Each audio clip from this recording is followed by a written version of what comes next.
My name is Maury Ingram, and I'm the president and CEO of the Whatcom Community Foundation. The origins of Project Neighborly really came out of the divisiveness of the last presidential election. And our executive committee was meeting, and one of our executive committee members came to the meeting and said, you know, we've got the election coming up in a couple of weeks, and no matter what happens, about half the people that live in this community are going to be pretty unhappy. And so he asked our favorite question at the Community Foundation, which is, what could the Community Foundation do about that?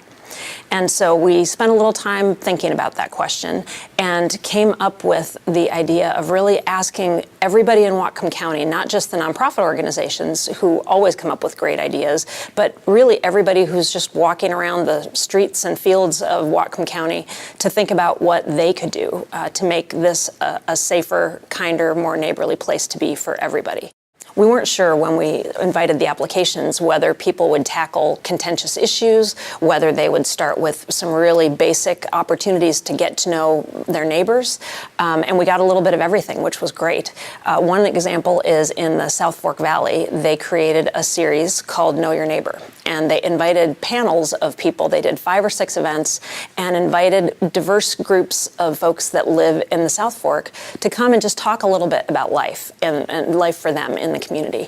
And what was so great about it is that we're all a bit curious, but often we're uncomfortable asking questions about what somebody's life is like. What's it like to be a programmer that works for a company that's maybe based in Seattle, but you live in the middle of a rural area in Whatcom County? Or what's it like to be a farmer in the 21st century? And the connections that neighbors have been able to make out there as a result has been incredible. We had more than 60 applications, and we were able to fund about half of those.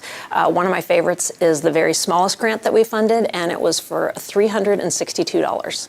And it funded a pen pal project on Lummi Island. And the reason that it happened is because there are a number of folks who've lived on Lummi Island for generations, and there are newer families, many of them with young kids, and those two groups don't really have a lot of ways to connect. And they had a chance not only to correspond for a while, but then to meet one afternoon together, and the relationships that spark are just incredible.